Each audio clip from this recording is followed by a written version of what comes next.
A Torre de Vigia defendia que a excomunhão tem origem pagã, mas agora pratica em sua organização. Isso mesmo. A Santa Inquisição Católica assassinou cruelmente todos aqueles que detinham ideias contrárias às suas. Torturava aqueles que sequer possuíssem uma Bíblia e que eram os apóstatas ou hereges do catolicismo. Perseguiu a milhares e consideraram outros como bruxos, pessoas entregues a Satanás. O que difere a Inquisição praticada pela Igreja Católica da Inquisição praticada pela Torre de Vigia das Testemunhas de Jeová? A fogueira que não pode mais ser usada no mundo de hoje. Veja o livro A Verdade sobre as Testemunhas de Jeová, página 379. Agora notem o que diz a revista Despertai, de 8 de janeiro de 1947. Em inglês, afirma essa revista sobre a excomunhão, ou desassociação, que era praticado pela Igreja Católica. Diz que a excomunhão é totalmente estranha aos ensinos da Bíblia. Diz que as origens da excomunhão são pagãs, superstições gregas e druidas. Diz que é um instrumento pelo qual o clero atingiu combinação de poder eclesiástico e tirania secular, sem paralelo na história. Então, o trecho dessa revista diz o seguinte: se você é uma das 138 milhões de pessoas no mundo que nasceram e foram criadas como protestantes, então você está excomungado da hierarquia católica romana. Isso significa que você é olhado com desprezo pelos mais obscuros do Vaticano, sendo amaldiçoado e condenado como o diabo e seus anjos. Esse é o direito canônico que a hierarquia católica romana tenta impor com o pretexto de que é a lei de Deus. A autoridade para a excomunhão, eles dizem, é baseada nos ensinamentos de Cristo e dos apóstolos. Mas a hierarquia da excomunhão, como um castigo e remédio medicinal, não encontra apoio nas Escrituras. Na verdade, é totalmente estranho aos ensinamentos da Bíblia. Então é isso que diz essa revista Despertai, de 1947. 8 de janeiro de 1947. Foi, portanto, após o catolicismo adotar práticas pagãs em 325 d.C., que este novo capítulo na excomunhão religiosa foi escrito. Então é o que diz essa revista.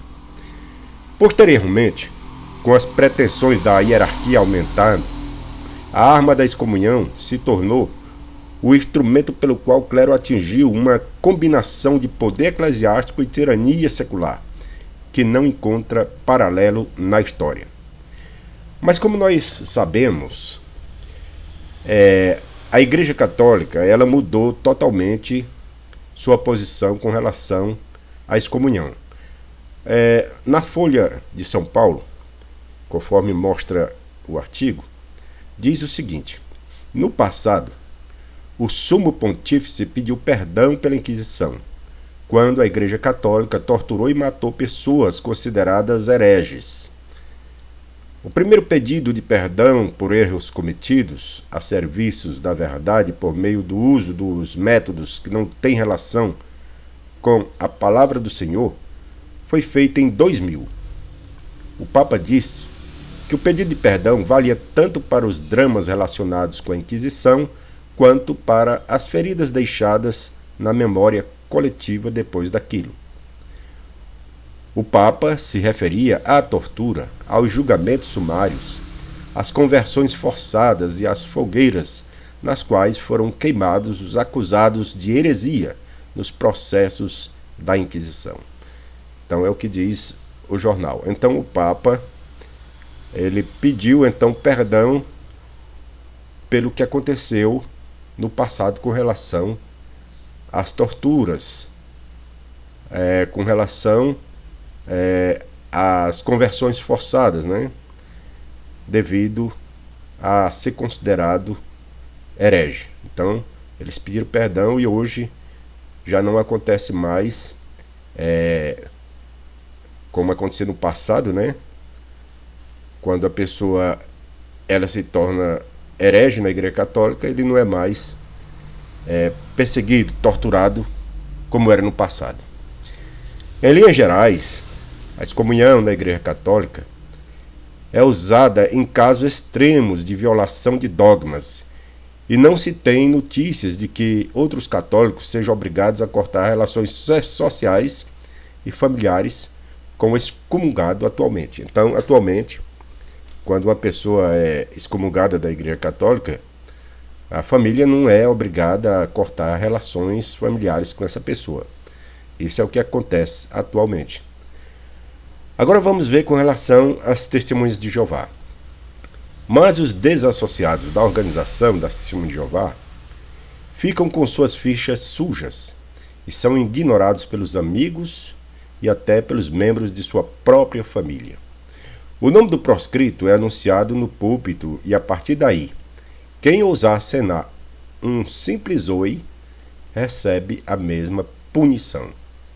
Então veja, as Testemunhas de Jeová, que antes criticava a excomunhão, a desassociação, agora eles praticam. Muitas pessoas pensam que é igual à excomunhão da Igreja Católica atualmente, mas na realidade é totalmente diferente. Rosiane Rodrigues, em sua reportagem, deixa bem claro que a excomunhão na Igreja Católica só afeta o próprio seguidor e, a princípio, não gera transtornos em sua vida social. Então, atualmente, uma pessoa que é excomungada ou desassociada da Igreja Católica, ele não tem mais problemas com a família. Ele não é cortado sua relação com a família, como acontece com as Testemunhas de Jeová, né? Porque já o caso com as Testemunhas de Jeová é totalmente diferente, porque gera transtornos na vida social. Então, por causa da desassociação praticada pelas Testemunhas de Jeová, milhares de casamentos já foram prejudicados e relacionamentos de pais e filhos, e também entre amigos, foram afetados. A coisa é tão séria que se uma testemunha de Jeová cumprimentar um desassociado, está correndo o risco de ser também desassociado da organização e sofre o mesmo castigo cruel e desumano. Então veja, o que a Torre de Vigia criticou antigamente, né, da Igreja Católica, eles praticam hoje. Né? Em 1947, eles criticaram a Igreja Católica por causa da excomunhão, né, que é o mesmo que desassociação. Criticaram, dizendo que é prática pagã, e eles adotaram depois essa prática de excomunhão ou desassociação, né, onde os que são desassociados ficam proibidos de ter relacionamento familiar com as pessoas da sua própria família. Não pode mais ter convivência, né, com a família, né? Inclusive, eles são incentivados a não dizer um simples oi se encontrar um desassociado na rua. Então é interessante isso. Eles criticavam, dizendo que era uma prática pagã, e hoje é o que eles praticam. Se você gostou dessa informação, deixe o seu like, compartilhe esse vídeo com outros, e se não é inscrito no canal, se inscreva, que fico muito grato. Que Deus abençoe a todos e até a próxima.